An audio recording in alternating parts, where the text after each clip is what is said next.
Hey, Alpha Nurses, I'm Licensure from AlphaNursGuide.com. This is 20 practice NCLEX questions. Without the way, let's get started. When teaching a multigravid, a client diagnosed with mild preeclampsia about nutritional needs, which of the following types of diet should the nurse discuss? 1. High residue diet. 2. Low sodium diet. 3. Regular diet. 4. High protein diet. The correct answer is 3. For clients with mild preeclampsia, a regular diet with ample protein and calories is recommended. If the client experiences constipation, she should increase the fiber in her diet, such as by eating raw fruits and vegetables, and increase fluid intake. A high residue diet is not a nutritional need in preeclampsia. Sodium and fluid intake should not be restricted or increased. A high protein diet is unnecessary. As part of the preoperative teaching for the family of a child undergoing a tetralogy of phallic repair, the nurse tells the family upon returning to the pediatric floor that the child may 1. Be placed on a reduced sodium diet. 2. Have an activity restriction for several days. 3. Be assigned to an isolation room. 4. Have visits limited to a select few. The correct answer is 1. Because of the hemodynamic changes that occur with open heart surgery repair, particularly with septal defects, transient congestive heart failure may develop. Therefore, the child's sodium intake typically is restricted to 2 to 3 grams per day. Activity restrictions are inappropriate. Typically, the child is encouraged to walk the halls and unit. Risk for infection after the repair is the same as any postoperative client. Therefore, isolation is not necessary. The child may be placed in a room with other children who are not contagious. Visitors are not restricted unless the pediatric unit has restrictive visiting policies. When developing the discharge teaching plan for the parents of a child who has undergone a cardiac catheterization for ventricular septal defect, which of the following should the nurse expect to include? 1. Restriction of the child activities for the next 3 weeks. 2. Use of sponge baths until the stitches are removed. 3. Use of prophylactic antibiotics before receiving any dental work. 4. Maintenance of a pressure dressing until return visit with a primary healthcare provider. The correct answer is 3. Prophylactic antibiotics are suggested for children with heart defects before dental work is done to reduce the risk of bacterial infection. Typically, activities are not restricted after cardiac catheterization. A percutaneous approach is used to insert the catheter, so stitches are not necessary. Showering or bathing is allowed as usual. The pressure dressing will be removed before the child is discharged. A client has a positive reaction to the MAN-2 test. The nurse interprets this reaction to mean that the client has 1. Active tuberculosis. 2. Had contact with Mycobacterium tuberculosis. 3. Developed resistance to tubercle bacilli. 4. Developed passive immunity to tuberculosis. The correct answer is 2. A positive MAN-2 skin test indicates that the client has been exposed to tubercle bacilli. Exposure does not necessarily mean that active disease exists. A positive MAN-2 test does not mean that the client has developed resistance. Unless involved in treatment, the client may still develop active disease at any time. Immunity to tuberculosis is not possible. A client is receiving streptomycin for the treatment of tuberculosis. The nurse should assess the client for 8th cranial nerve damage by observing the client for 1. Vertigo. 2. Facial paralysis. 3. Impaired vision. 4. Difficulty swallowing. The correct answer is 1. The 8th cranial nerve is a vestibulocochlear nerve, which is responsible for hearing and equilibrium. Streptomycin can damage this nerve by ototoxicity. Symptoms of ototoxicity include vertigo, tinnitus, hearing loss, and ataxia. Facial paralysis would result from damage to the facial nerve. Impaired vision would result from damage to the optic, oculomotor, or the trochlear nerves. Difficulty swallowing would result from damage to the glossopharyngeal or the vagus nerve. An outpatient client who has a history of paranoid schizophrenia and chronic alcohol dependency has been taking risperidone for several months. She reports that she stopped drinking 4 days ago. The client is very frightened by the tactile hallucinations of bugs crawling under her skin. Which of the following factors should the nurse incorporate into plan of care when explaining the tactile hallucinations? 1. Alcohol intoxication. 2. Ineffectiveness of risperidone. 3. Alcohol withdrawal. 4.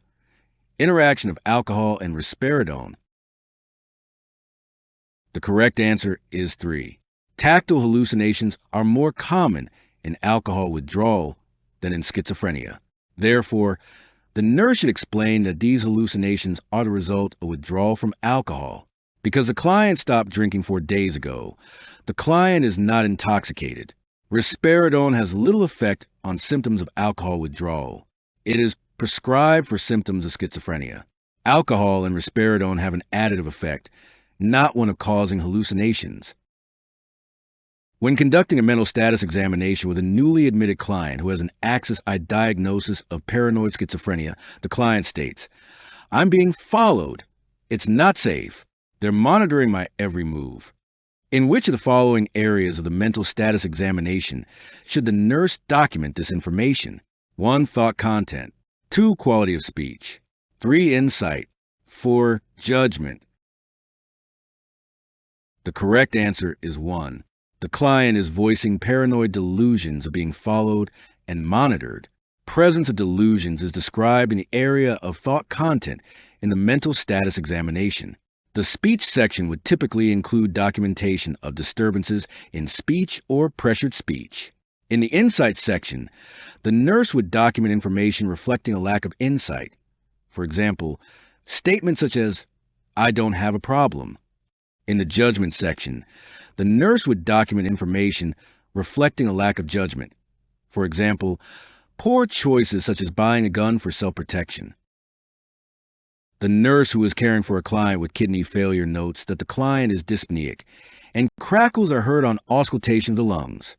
Which additional signs/symptoms should the nurse expect to note in this client? 1. Rapid weight loss. 2. Flat hand and neck veins. 3. A weak and thready pulse. 4. An increase in blood pressure. The correct answer is 4. Impaired cardiac or kidney function can result in fluid volume excess. Findings associated with fluid volume excess include cough, dyspnea, crackles, tachypnea, tachycardia, an elevated blood pressure, a bounding pulse, an elevated central venous pressure, weight gain, edema, neck and hand vein distension, an altered level of consciousness, and a decreased hematocrit level. After instructing a multigravida client at 10 weeks gestation diagnosed with chronic hypertension about the need for frequent prenatal visits, the nurse determines that the instructions have been successful when the client states which of the following? 1. I may develop hyperthyroidism because of my high blood pressure. 2. I need close monitoring because I may have a small for gestational age infant. 3. It's possible that I will have excess amniotic fluid and may need a cesarean section. 4. I may develop placenta accreta, so I need to keep my clinic appointments. The correct answer is 2. Women with chronic hypertension during pregnancy are at risk for complications such as preeclampsia, about 25%, abruptio placentae, and intrauterine growth retardation, resulting in a small for gestational age infant. There is no association between chronic hypertension and hyperthyroidism. Pregnant women with chronic hypertension are not at an increased risk for hydramnios, an abnormally large amount of amniotic fluid. Clients with diabetes and multiple gestations are at risk for this condition. Placenta accreta, a rare placental abnormality, refers to a condition in which the placenta abnormally adheres to the uterine lining. It is not associated with chronic hypertension. Soon after admission of a preemie-gravida client at 38 weeks gestation with severe preeclampsia, the primary healthcare provider prescribes a continuous intravenous infusion of 5% dextrose in Ringer solution and 4 grams of magnesium sulfate. While the medication is being administered, which of the following assessment findings should the nurse report immediately? 1. Respiratory rate of 11 breaths per minute. 2. Patellar reflex of +2. 3. Blood pressure of 160/88. 4. Urinary output exceeding intake. The correct answer is 1. A respiratory rate of 11 breaths per minute suggests potential respiratory depression, an adverse effect of magnesium sulfate therapy.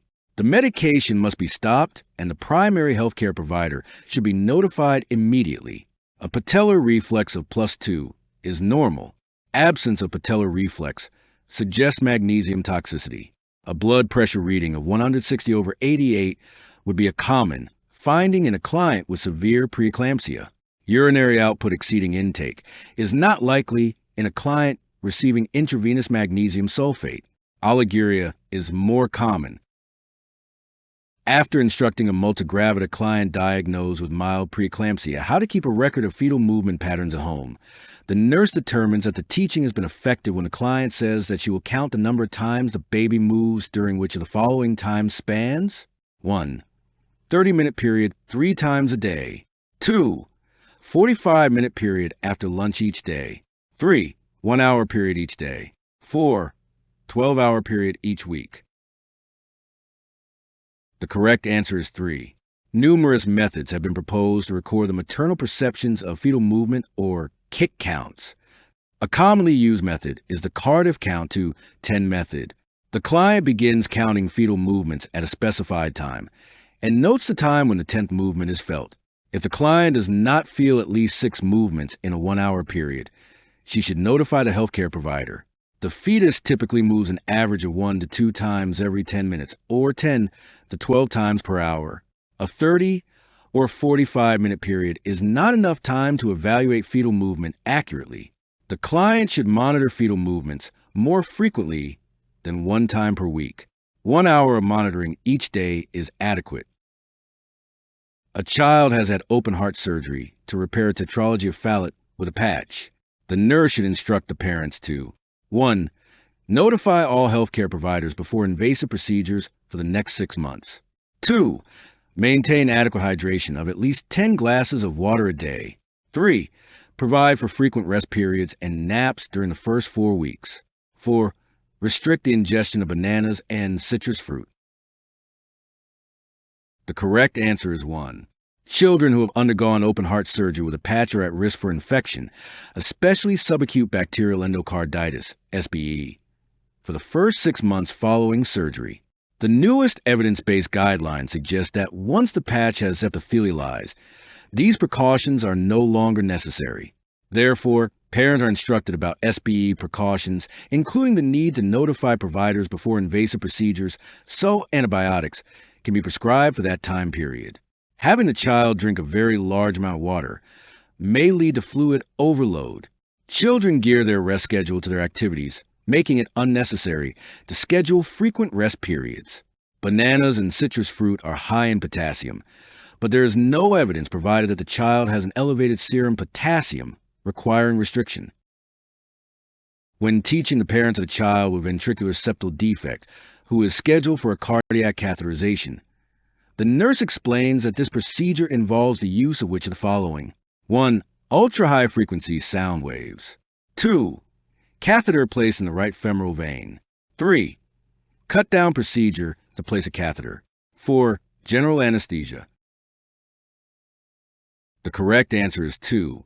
In children, cardiac catheterization usually involves a right-sided approach because septal defects permit entry into the left side of the heart. The catheter is usually inserted into the femoral vein through a percutaneous puncture.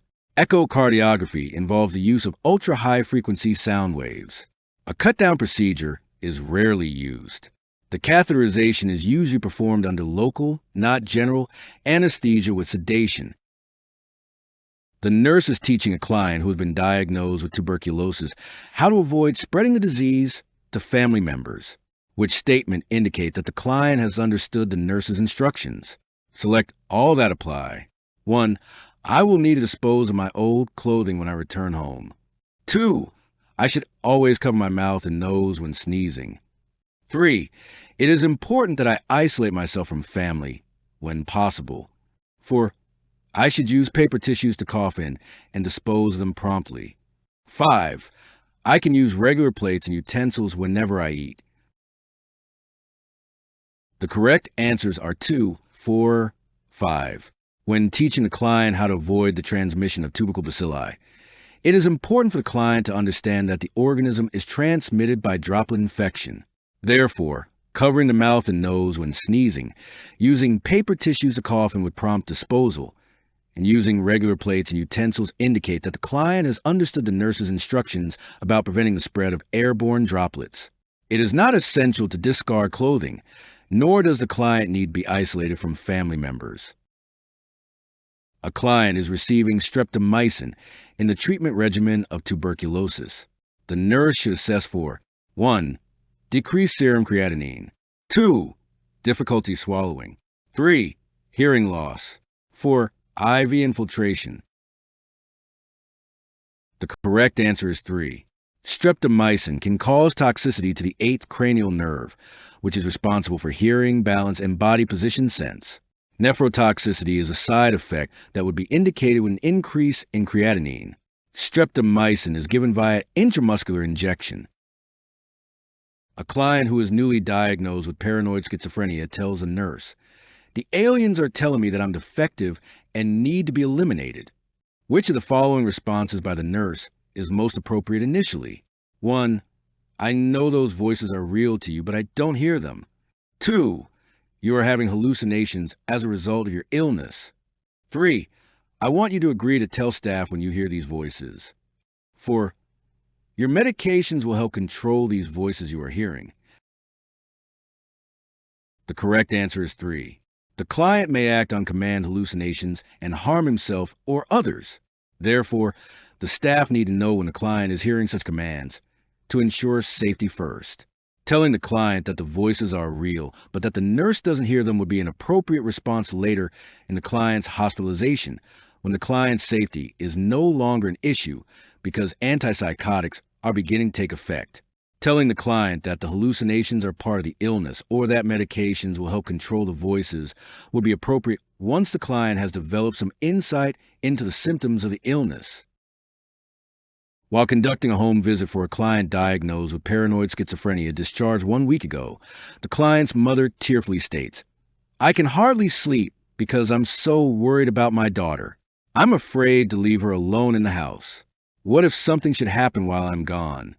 Which of the following problems related to the caregiver will be the most inclusive one for the nurse to incorporate into the client's plan of care? 1. Caregiver role strain. 2. Anxiety.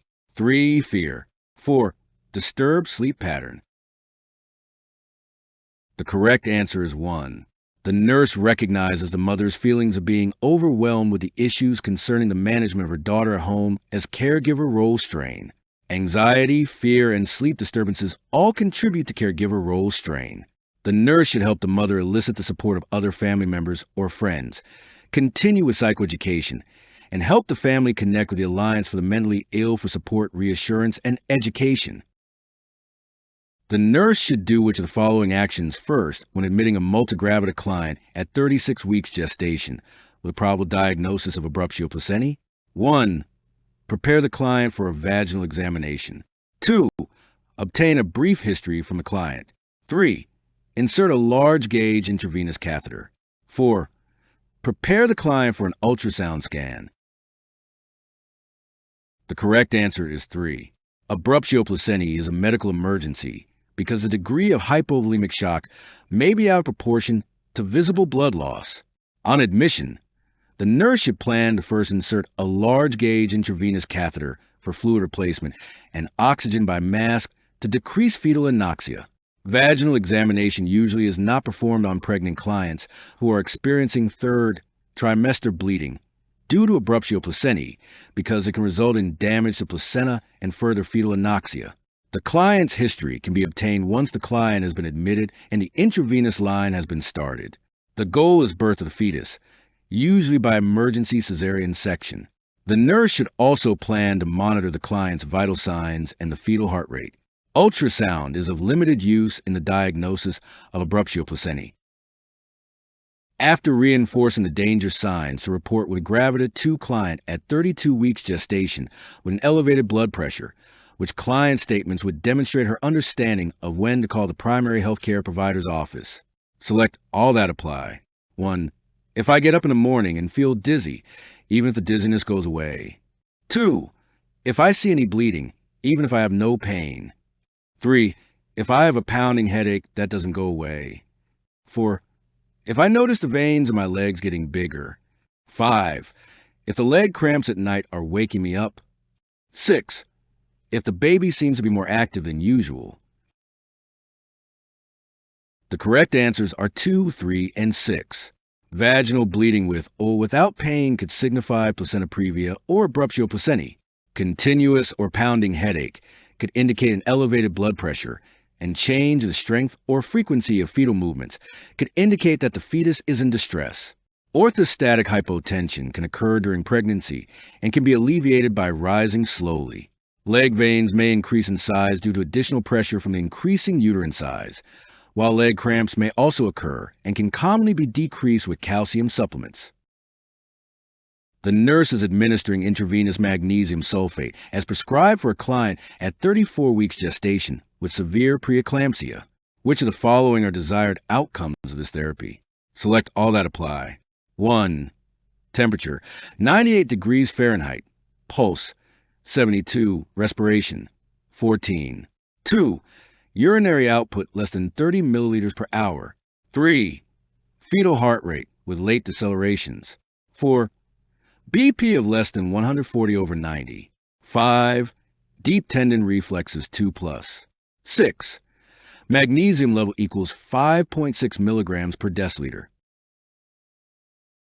The correct answers are 1, 5, and 6. The use of magnesium sulfate as an anticonvulsant acts to depress the central nervous system by blocking peripheral neuromuscular transmissions and decreasing the amount of acetylcholine liberated.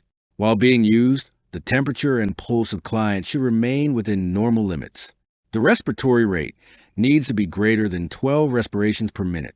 Rates at 12 respirations per minute or lower are associated with respiratory depression and are seen with magnesium toxicity.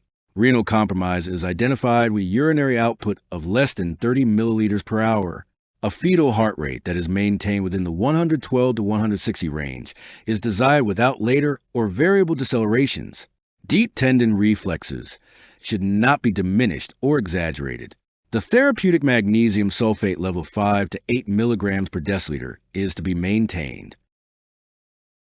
You can get my NCLEX review bundle. Links will be in the description. I'll see you guys in the next video.